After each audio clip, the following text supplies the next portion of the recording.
Hi, and welcome to another scintillating edition demonstration of my computerized Europa system. This time I thought I would talk about the movement panel. I've talked about this before in bits and pieces. It's changed a little as things evolve from scenario to scenario. The core rules get updated a little bit. So I've put together some things in my Italy 44 scenario. And if we give this a click. So here in Rome, I've put together a situation that allows me to demonstrate quite a few of the different features that are packed into this panel over here. And when I talk about panels, up here in this area we have what I call the main panel, and down below it is the secondary panel, which is variously the movement panel, the combat panel, the information panel, depending on what phase we're in, what's happening, what's being displayed according to what the player is trying to do. So for the moment, I'm going to call it the movement panel because we're in the movement phase. And I've set this up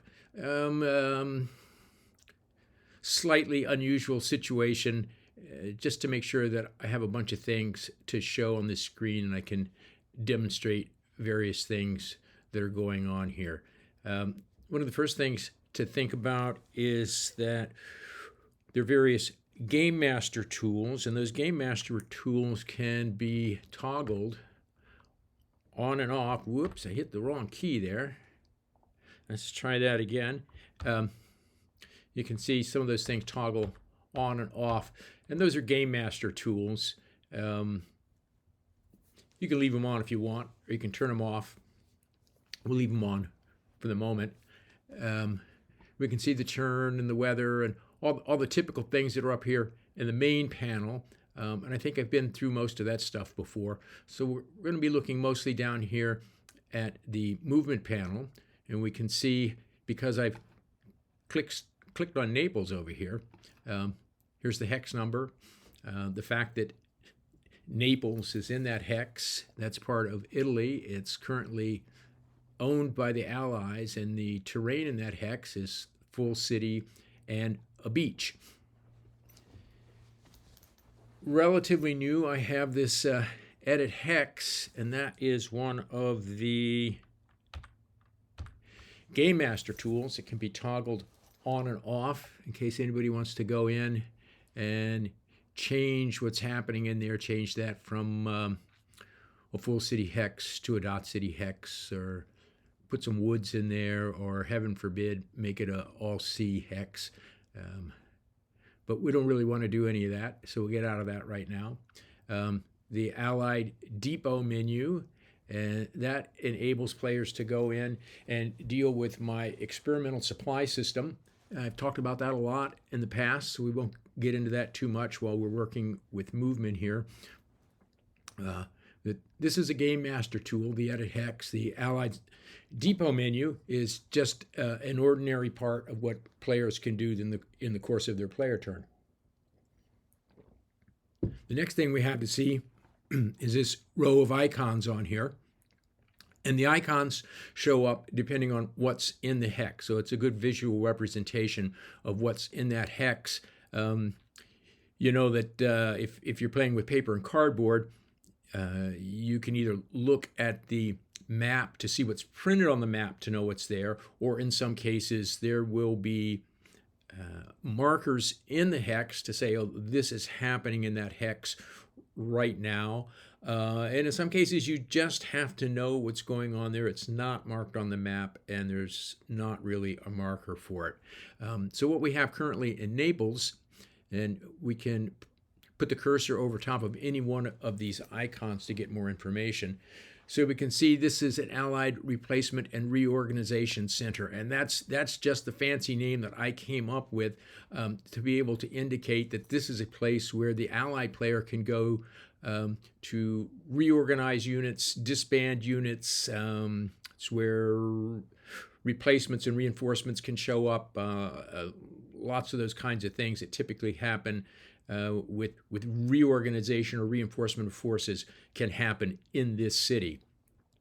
We can also see that there's a port in there. Of course, it's marked on the map, but this tells us more readily, I think, what the full capacity is, how many hits are currently on that port, in this case 0, how much capacity has been used so far this turn, in this case 0, and what's the currently available capacity, so it's still full 12 because no units have used it so far.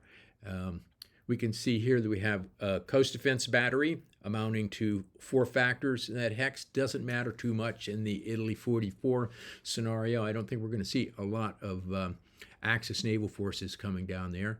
We can see that we have intrinsically some AA points in this hex. Now, this is typically a thing of paper and cardboard that you have to remember. It's not marked on the map. Most people don't bother to put a marker on there, and you just have to remember that if there is intrinsic AA in a hex, you just have to know that. You have to know, oh, this kind of hex always has intrinsic AA. So here I'm showing the icon, and the icon indicates exactly how many AA points are in there. Here we have an airfield with a capacity currently of 6.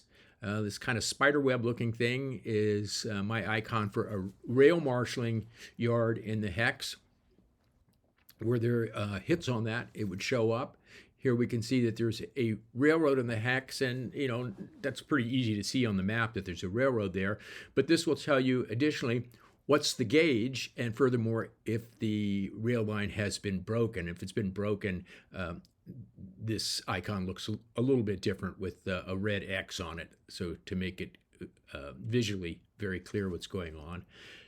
And then for supply purposes, and again, this is part of my experimental supply system, it's telling you what's happening with the Allied supply depot that's in this hex.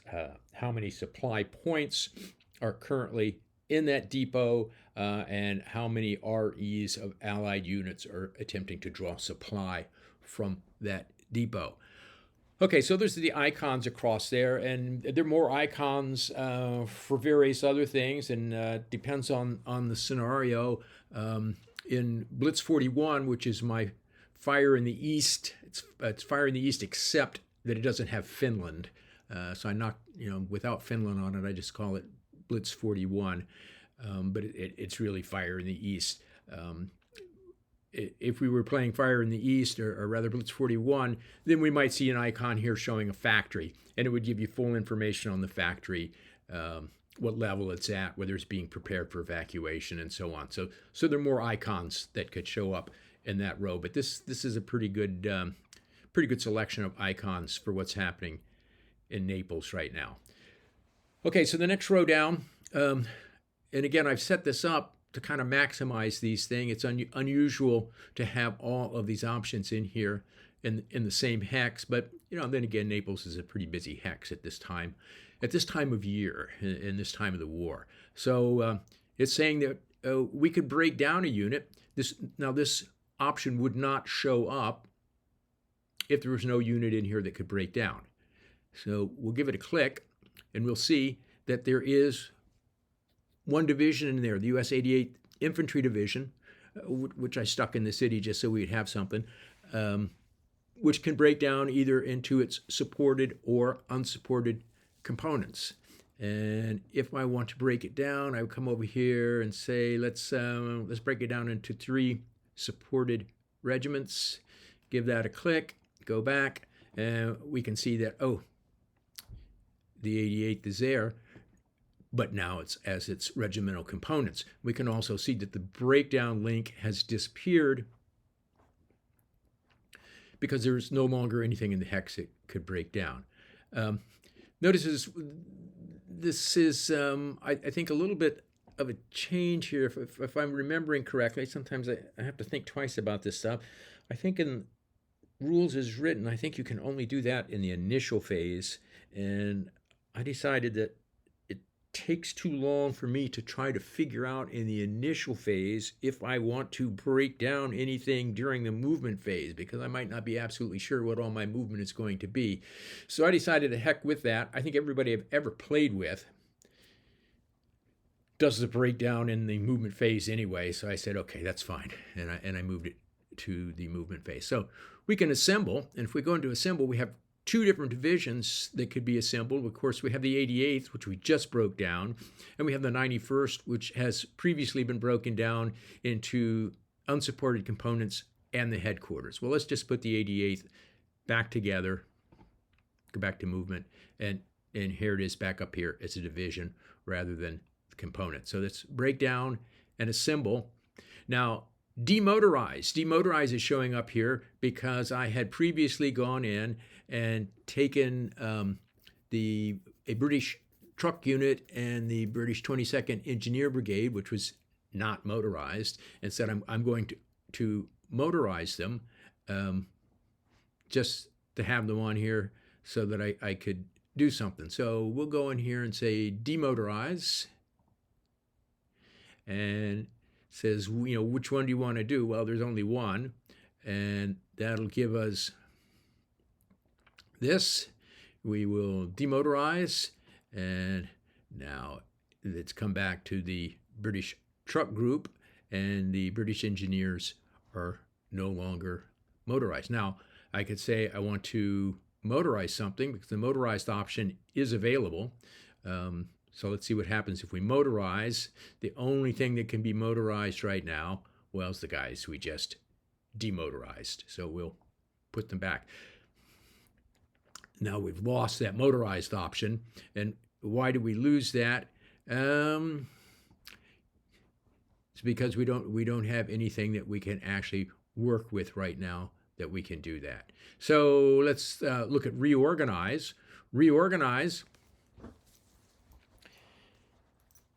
This is the complicated, to me, rather complicated system of rules from Second Front of all the different things that units can do. They can be upgraded, they can be, downgraded, they can change from one thing to another. You can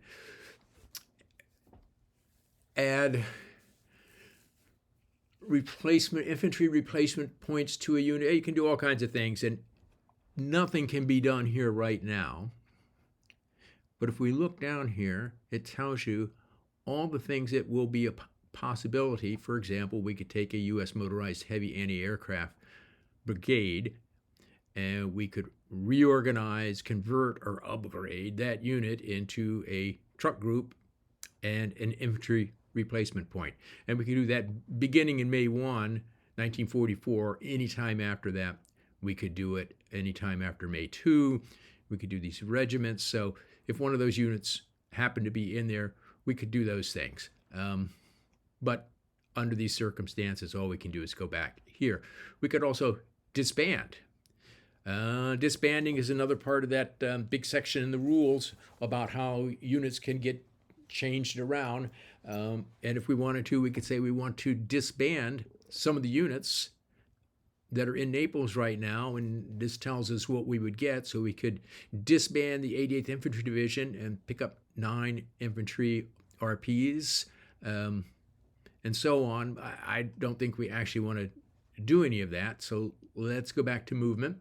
And so here are the options that we've been looking at with motorized not showing up right now.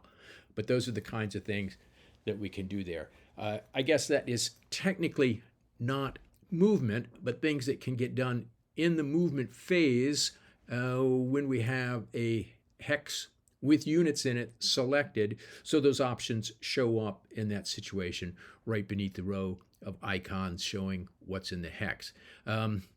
Here's just a little reminder to select units that you want to move down here, and we'll get to that in just a second. It's reminding us that we do have some rail cap, 6 REs, air cap 3 REs, sea cap 3 REs. Oh, and look, I have teleport turned on right now.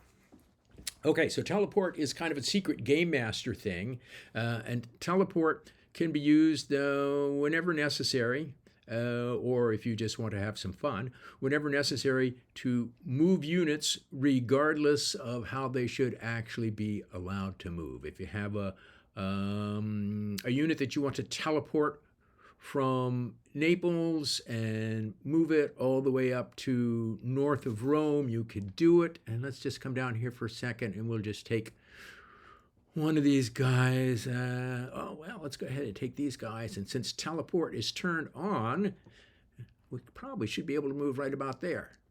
And there we go. So we've just teleported that unit up there, but I want to cancel that move. And that should put him back down here where he started out. Now, teleport can be toggled on and off. There, and we turn that off, so we don't have teleport happening anymore. Now we actually have to play by the rules. I got teleport. I was thinking maybe I should add wormhole. No, probably no wormhole. I don't even know why I have teleport. Anyway, so we saw that we had some capacities up here for doing things. Now we get down and we see this is the same icon that's on the map over here in Naples. It's U.S. 6th Infantry Corps. Remember, as I've said many times before, the corps markers are just for visual representation in a hex that you've got some units in there. And you can use any corps marker that you want. And I can come over here and pick, what are these? Poles. We could put a Polish corps in there, and it doesn't change. Oh, it's Greek. We could put anything in there that we wanted. Doesn't affect anything. It's just the way that it looks on the map. So here's the name of it. It is selected. The reason it says selected is sometimes when you're moving around, you might temporarily have more than one corps marker with its units in the same hex. And you can only select one of the corps markers at a time. So it's telling us that's selected right now. And it's then giving us a heads up. Look, if you were to add up the strengths of all these units, you would have 18 attack factors, 19 defense factors, and X, meaning that they don't all move at the same movement rate. If they all moved at the same movement rate, then it would tell you what it is. But the X just means, hey, you got to look, and you see some of them are 8s and some of them are 10s down here. 141 is the stacking, divisions, non-divisions, artillery. Headquarters counting as artillery here. ZOC, so yes, somebody, at least one of the units in this corps exerts a zone of control. And EZOC, that's enemy ZOC. So no, we are not in an enemy ZOC. So it's giving you a heads up on those. Depots, again, this is part of my experimental supply system. And this lets the player go in and deal with the depots for all the units in this headquarters. And we could say we want them all assigned to Naples. I know those Brits are assigned someplace else right now. So we'll get them all assigned to Naples, and we'll switch that over. We could also, if we chose to, this is a little bit unusual, we could do it here. We could load each unit in that hex with X number of supply points to be hauled around by the unit. And that's basically one of the standard rules from at least some of the games. All right, so we'll switch to that depot. We'll come back here. And now, we've been fooling around with all these other things. We're actually getting just about to the movement part of this. So we have all and none. Quite often you want to move all of the units in the corps marker at the same time. So they're all checked. You could say I don't want any of them. You could say I want all of them. And this makes it easy depending on, maybe you want one of them. So you say none and grab that. That's just easier than saying, okay, I don't want that one, I don't want that one, I don't want that, I don't want that one, I don't want that one, I don't want that. Say all. Maybe you say, I want all but that one. That just makes it easier to pick exactly what you want out of that list of units that are currently part of this corps. Mind you, they never have to stay there. That's they freely move to any hex. There's a core markers just show up whenever they're needed, and then you can change them around as you see fit. So it's easy to move units individually, but they show up under a core marker even when you're moving them individually. Okay, so let's just, for the moment, say none, and we'll pick, should be kind of consistent here. I guess we'll pick this guy and say we just want to move him by ground movement. So regular old ground movement, we move to here. Now he is the only one in the current hex. He's still selected, and it's showing that we've expended one movement point. Let's cancel that, run back over here. And let's say we want to move him by admin movement. Well, first of all, keep in mind that admin movement would not be available except for the fact that all the units in this hex meet the requirements for admin movement.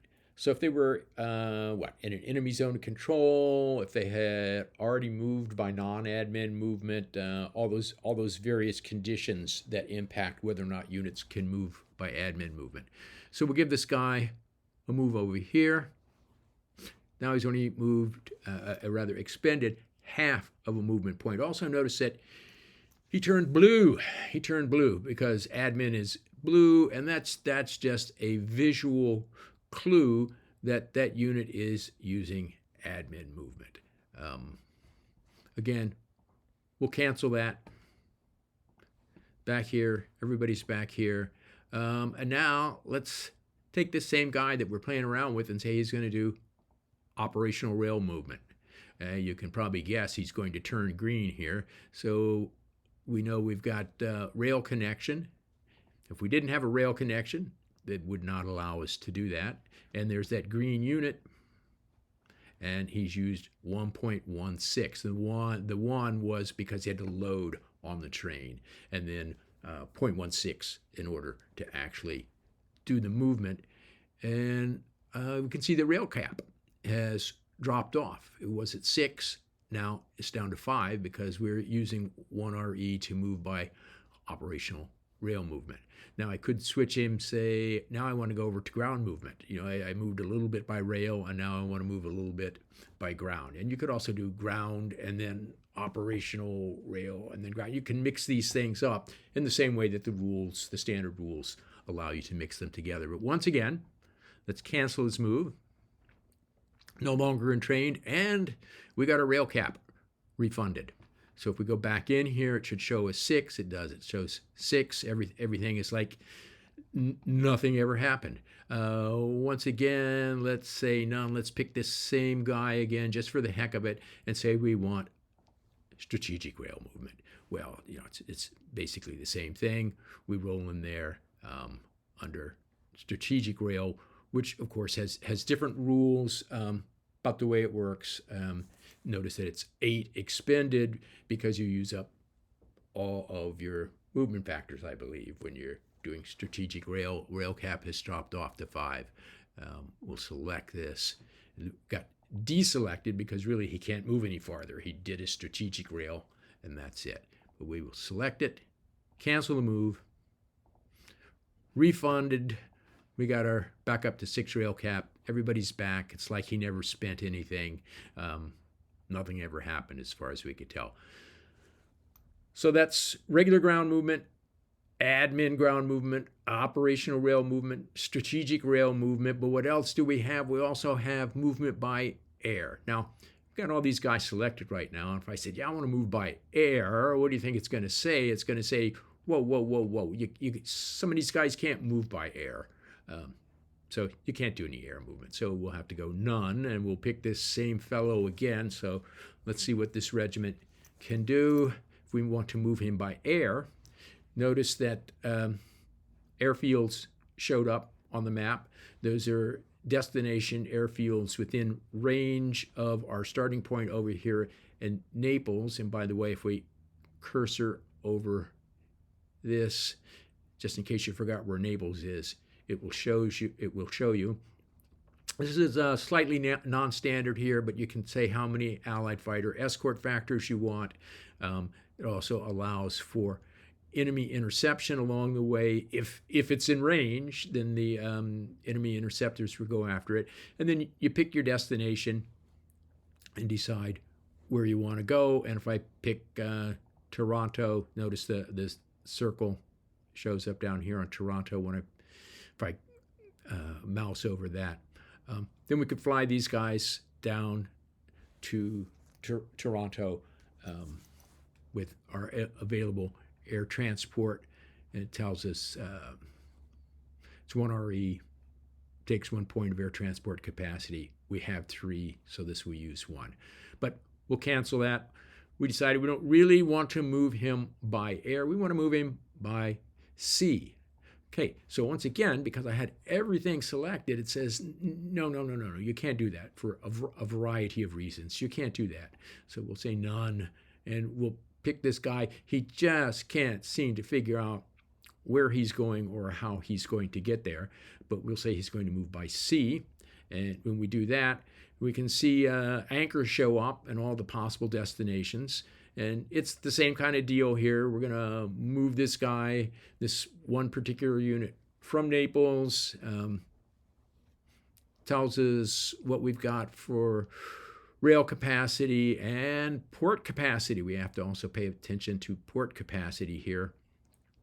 And the transport and port capacity is required to move this single RE of infantry.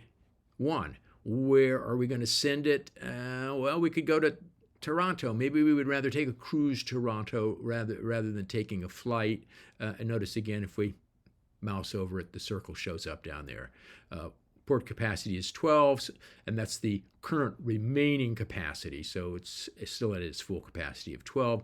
Danger level is low. Danger level is something that I use to control on-map naval movement here because I don't have and don't want to have a full-fledged second front style naval system, and I apologize if that offends anyone, but that's just too much for my taste in here. Anyway, so we could move him off to Toronto, but nah, let's cancel that. Once again, they had to hurry up and wait and ended up going nowhere at all. Okay, so that's movement. We have a few more things on the movement panel. We could show the path, and let's see if this will work. Let's take the whole stack and go here, here, and then I'm thinking, and notice it shows the other Corps headquarters is in here with some units that started the phase overstacked. Is the reason it says that they were overstacked, but don't worry about that for the time being. So we have moved this first corps down the road a little ways, and if at some point I go away and do some other things, and then I want to come back, and I'm thinking, I really need those engineers someplace. Where did they come from? So let's remove all these. And I say, where do those engineers come from? And it will show me, in case I forgot where the engineers came from. That's what path will do. In this case, all those units came from the same place and moved to the same hexes, but it's not unusual to have a corps marker full of units that came from different hexes by different routes, and if you need to know where they came from, you can look individually to see what the path is. Okay, once again, I'm going to cancel their move and put them back in here. And what else do we have going on? Well, we have CRD, which stands for Construction, Repair, and Demolition. I mean, we just happen to have some engineers in there. So let's see what they can do.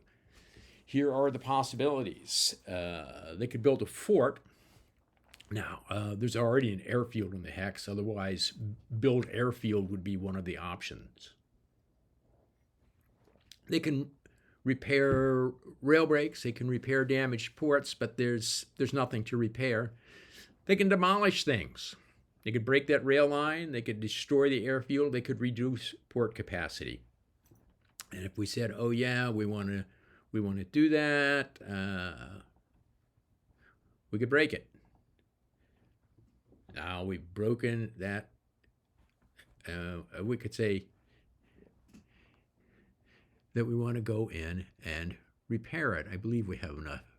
Yeah, we have enough factors here. So let's repair that rail break. So that was a little make work program for the British engineers by using this option over here that allowed us to go in and both break that rail line and then put it back together. Here we have depot and supplies for this individual unit, and I'll point out that this is for all Allied units on the map. This is for all Allied units in the hex, and this is for this individual Allied unit, in this case the British engineers again. And if we go in here, it allows us to swap off the depot. Maybe they're going to move over to the other side of Italy and they need to draw their supplies from someplace else, not from Naples.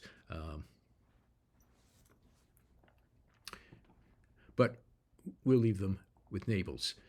Okay, so that pretty much covers everything down to here. This next bit, got a couple guys kind of hiding off the bottom. We have a visual representation of the units because everybody likes to look at those. They're cool. And we have some Game Master tools in here. And again, I can turn those Game Master tools off. But I can go in here and edit the unit if I want to do that. I could change all these things. I've talked about that before in other demos, but we'll cancel out of that. I can clone it if I want to make an exact copy of this unit, and that allows players, well, or the Game Master, to add units to the, I guess you'd call it the counter mix, to the OB. Units that aren't actually there, well, you can add some. If I decide the Allies need some more armor divisions, well, by golly, I can make some armor divisions if I want to and throw them into the front. Well, the Axis player might not like that, but the Game Master has that ability. That's one of the tools here. Relocate, that's rather like teleportation. That means I would just want to take this unit and move it off to some other hex, wherever I want it to go. I just put in the hex number and off it goes. Or I can eliminate it. And I suppose there are circumstances, is the reason I put this here, where we need to get a unit off the map. Maybe you're changing the scenario around to suit your own needs, your own purposes, your own desires, and you say, I want to get rid of this unit, and you can do that. Or maybe somehow the system had a little problem and you think it needs to be eliminated, so we could eliminate the unit. But I don't think I'm actually going to do that right now. So I believe that covers just about everything that we can see in the movement panel, which is currently the movement panel, but depending on what phase we're in and what's going on, it could also be the information panel, or it could be the combat panel, or whatever. And if I go in here, by the way, and say, oh, that's that. I can hide that panel too. So if I want to get it, that's often covering up part of the map, and sometimes you just want to get it out of the way. So that's easy to do as well. I got my Game Master tools turned off. Let's put them back on. All right, so that's it. I think I have probably bored everyone for long enough today. Thanks for looking at my video here. I need to get back to work. I have just a little bit of work. I keep saying that. I have just a little bit of work to do to finish my France 44 scenario, and I hope to get that taken care of soon, and then maybe I'll make another video, oh boy, and bore everybody with some France 44 stuff. All right, everybody, take care. Have fun.